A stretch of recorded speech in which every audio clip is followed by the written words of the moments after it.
At work, I had to take my breaks in a parking lot. On the trail, I get a river. And check this out. Fresh forest strawberries, wild strawberries. Yeah. You know, on the east side of Marquette, I think I was struggling more than I even admitted to you guys. You know, I don't want to confess every time I'm having a hard day. I mean, if physically I'm feeling off, my mental or my psychological state can get off pretty quick. But my time in Marquette was a huge gift for several reasons. Just getting to touch base with a community of people is really helping kind of hold off the loneliness of being out here by myself. I miss my people a lot. I miss my family back home and my friends a lot. And I miss them so much that sometimes it does make me wonder why am I out here? But you know, getting to have that potluck with the North Country Trail Hikers chapter and just talk all things trail, all things forest, woods, you know, the full gamut, was a huge boost to my morale. Getting to meet Alex, you know, he's a through hiker. He's done some serious long distance hiking, and he gave me some pointers for, you know, just physical stuff that's really been helping me on this side of Marquette. But it was also magical to be able to sit on top of the world, literally, and talk about some of those things that happen to you in the woods that are harder to talk about. And I haven't been doing that with you guys so far this section. I'm thinking about it a lot. I'm trying to think about what I want to say, but we've got a beautiful river, fresh strawberries, and one deer fly. I'll take it. I'll take that over a parking lot break any day.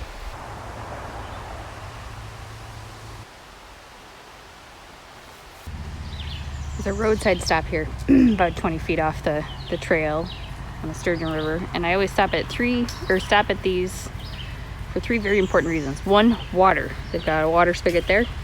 Two, latrine. You never go by a latrine. Number three, I dump whatever trash I got. Also, if you're lucky, people give you stuff. Somebody just gave me an apple. Yay!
Crazy plant that I took video of turned out to be a parasitic plant called squaw root.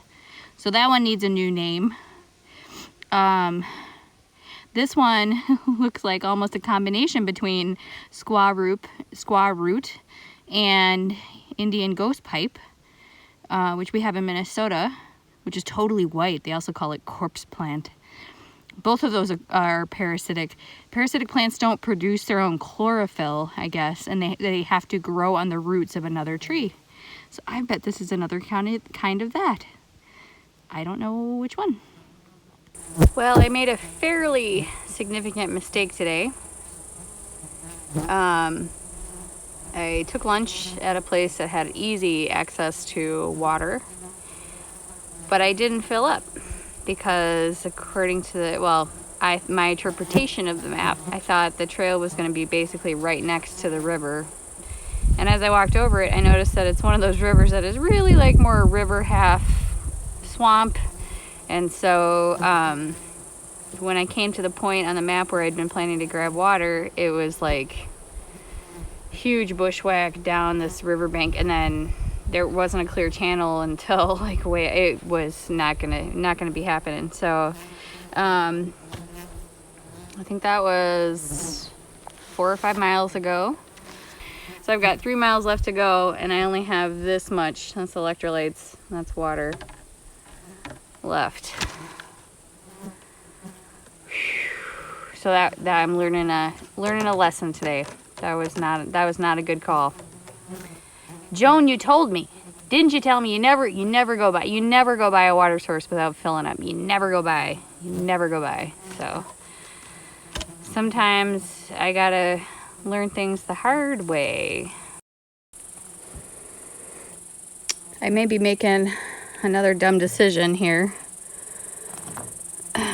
but I'm not gonna get water out of here because I'm afraid it's gonna clog my filter.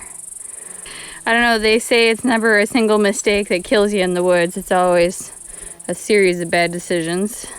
I did pull a little bit of water from a different source as kind of backup if I need it, but it's the same type of stuff where it's gonna clog my filter if I try to filter it, but I'm doing okay right now, I think.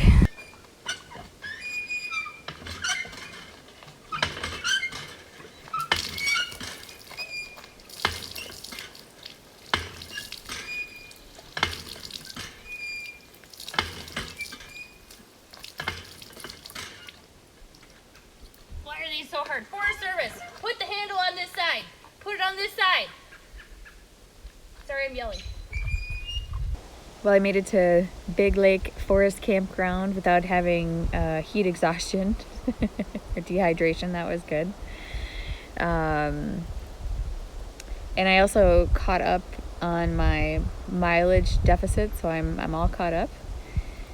And yeah, I won't make that water mistake again. Thankfully, a woman named Sara Wall is coming out to hike with me tomorrow, and she not only is gonna grace me with some company on trail, which I'm very grateful for. She's also gonna cache some water for me so that I don't have to hike that entire stretch tomorrow if I don't want to. Just want to say I'm on like, I don't know, day 7, something like that, without the bugs being an issue on the west side of Marquette. It's crazy. Every day that I'm not swarmed by mosquitoes, I am counting my lucky stars. And now I've stupidly, like, kind of started to expect this as the norm. How silly is that? But so I've got one more day, and then I get to meet up with Patty and Dave at Bob Lake Forest Campground and take a rest day. And man, I'm looking forward to that. I think this is going to be like an 8-day stretch of hiking. 3 of those were slack packing and staying with Lorena and Marquette, but it's still hiking 8 days in a row. I'm gonna go sleep now. Good night.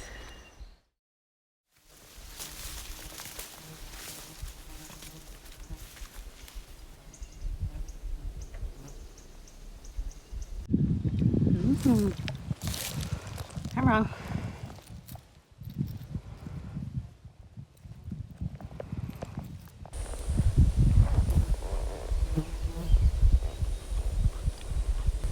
All the mosquitoes were worth it.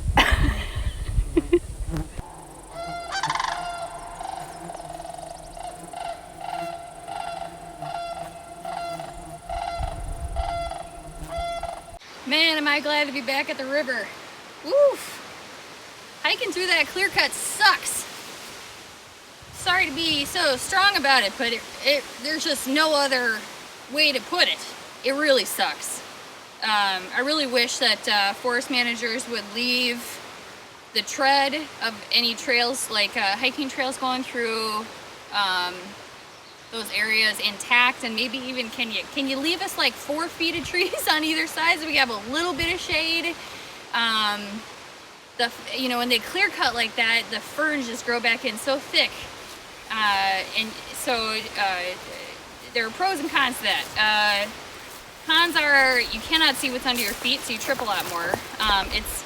You have to work harder to push your way through. The tread is really hard to follow. Sometimes you can see it, other times the logging machinery just totally obliterated it and you're just kind of looking around. Peter Wolf chapter does a good job of blazing through that stuff, so I was able to, half the time I wasn't even on the tread, I was just like angling toward the next blaze. And I guess the positives of that are blueberries. And pushing through all that brush really keeps the mosquitoes and the bugs off of you, because as you push through them, the bugs slingshot back. But it's my opinion about clear cutting.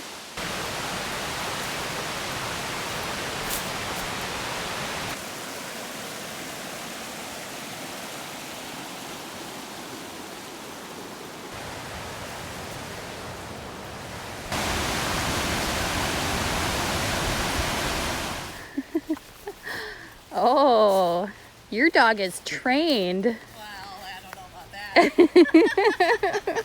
Are you Sarah? Yes. Hi, I'm Annie. Great to meet you. He's a little nippy at first, so Okay. I would not put your hand down. Okay. Relax, you jerk. So Sarah was telling me earlier about why the bugs are better here. So where are we hiking through, Sarah? We're going through the Baraga Plains. And what's special about this area? It's just a big sand plain, so it's kind of droughty, excessively drained soils, not a lot of breeding habitat for mosquitoes. Nice. Yeah, bonus. It's still sunny. It's still hot. Sarah, I'm so grateful to you for caching water for me. Oh yeah. I don't know if I would have made it.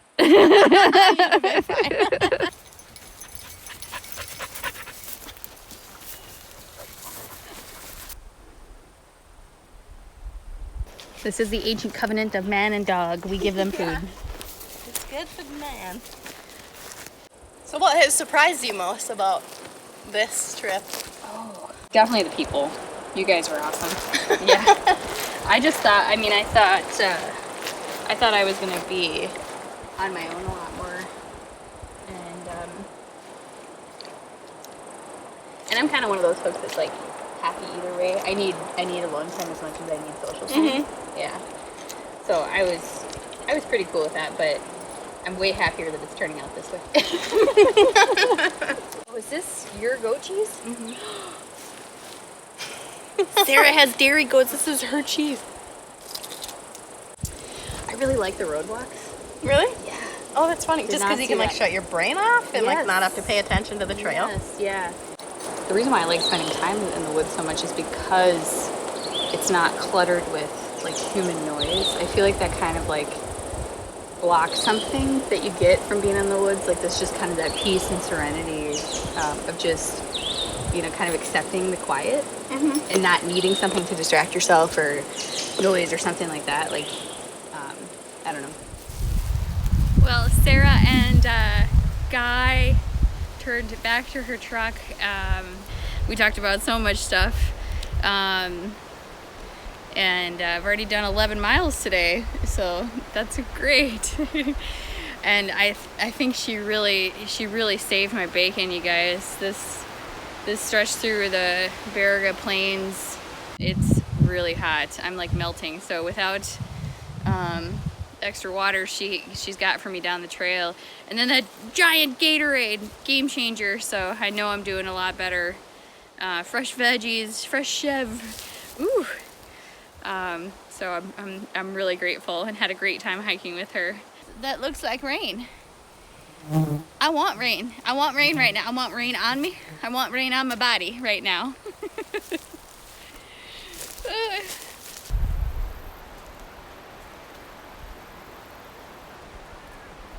It's raining very lightly, but I got my wish.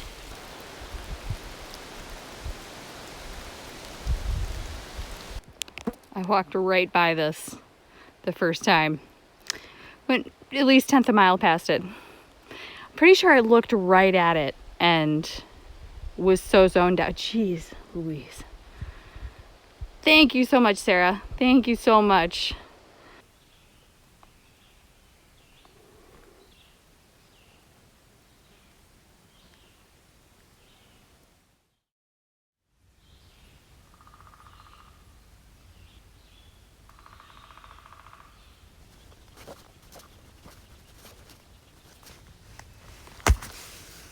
Well, more shoe surgery needed. The distance estimate on shoes for thru hikers is about 500 miles a pair. I was really hoping to get all the way to Duluth with these. That was probably not going to happen. I think that's about 800 miles. I also thought I was done with blisters, but not so. And I don't know if you can tell, but this toe is doing something. It's like flattening out on the bottom. It's like...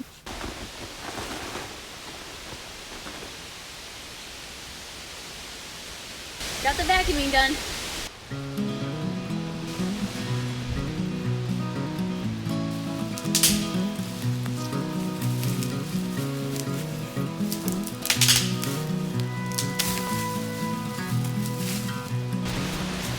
Over, under, over, under. That's short.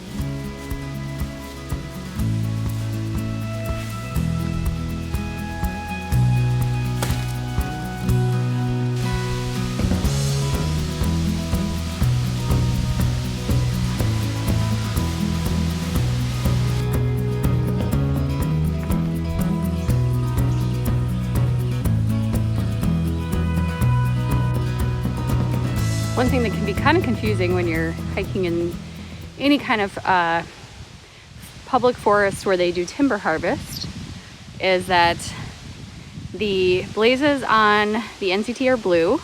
You can see the trees behind it also have the same color blue on them. And those are actually markings from the Forest Service related to timber harvest. It can be very confusing because you'll just see the same color blue and think, oh, that's a blaze, but they're not. It's pretty interesting stuff. So they mark them, this is for timber. And then at the bottom, you see there's a strip like that. And that's, I guess, to prevent people from poaching trees.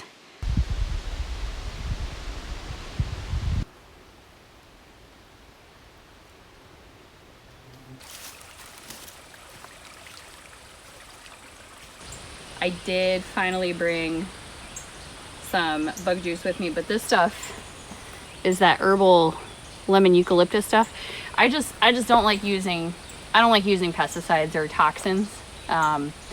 You know, on this stretch I'm not going to shower for 10 days, so repeatedly rubbing DEET or any other toxins on my skin over and over to me just doesn't seem like a good idea. But and I don't like being a toxic presence in the environment either. You know, ever since I put that permethrin on my tent, and it, you know, I felt guilty every time a slug crawled onto my tent because permethrin's toxic to invertebrates, so that's slugs and snails and frogs. So that's another reason why I prefer to use non-pesticide repellent. And this stuff does work for a very short period of time. Like if I just want to kind of keep them off my hands and face while I'm grabbing water from the river, it's a good solution. This creek's called Wiggle Creek. Wiggle, wiggle, wiggle, wiggle. Today is one of those days where I feel like the luckiest girl in the world to be hiking. Those nerves that I had when I started out on this section are gone. Yeah, feeling at home in the woods again. The longer I spend continuously in the woods, the more I can feel my body calming down.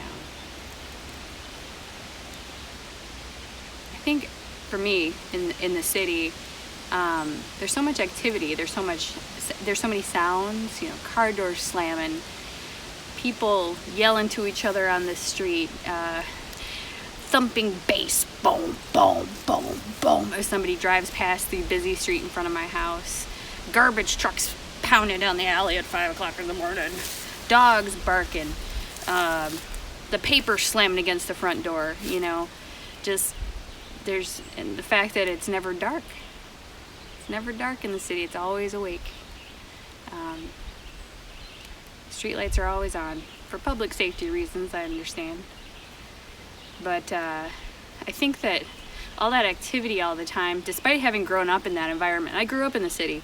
You know, I think I should feel comfortable there, but I think in the city, my body just has a higher level of stress just all the time because of all that noise and activity, which is kind of counterintuitive. You'd think that out in the woods, where I have separated myself from the herd, from my community, and there are big animals that people are very afraid of, that my body would be more stressed out, but it's not. It's not. It's very, very calm, very quiet. Sorry, I'm itching myself in sensitive places. I have a few bug bites in sensitive places today. They've done research on this. Your stress response actually decreases when you spend time in the woods. But this is me trying to start to talk about some of the profound effects that being in the woods has on me. All right, so I asked if anybody had any tips for going to the bathroom and the mosquitoes, and I'm happy to announce I have developed a technique. I have a technique. Okay, so the first trick is get your toilet paper ready before you go, okay? Unroll it, get in a little wad, get ready. Okay, second technique is, this is really for ladies, okay? When you crouch down, get your pants down, you start waving, okay? You wave like this, you wave like this. Once in a while, you switch it up to here. You gotta get them off and then back, and they're gonna get you in the back. And then you go around and you like this, and this. Once in a while, this is a dangerous, tricky move, because while you're peeing, you don't want to pee on yourself. You gotta go underneath, swipe them off, okay? That's a swipe. It's good for the glutes. Swipe them off, okay? Like that. And then you wipe real quick, throw it, and get the pants up. Get the pants up as fast as possible. Using this maneuver, you should find only 1 or 2 squash mosquitoes in your underwear a day. Mosquito mitten bad. They're back. Oh, my buddies are back. My buddies are back. First swarm since Marquette.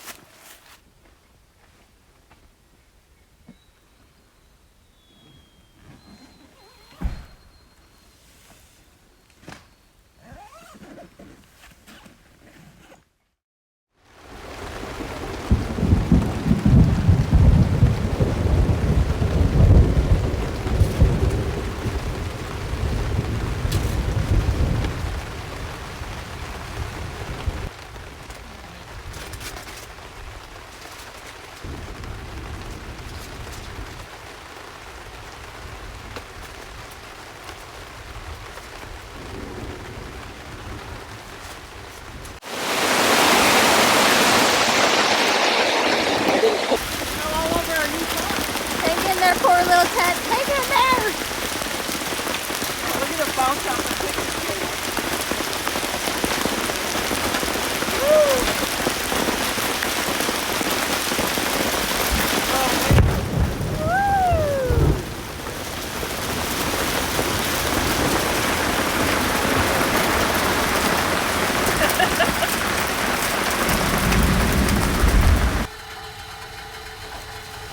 Well, so you mentioned the word lunch. I know it's time on the clock for lunch, but we didn't eat breakfast still.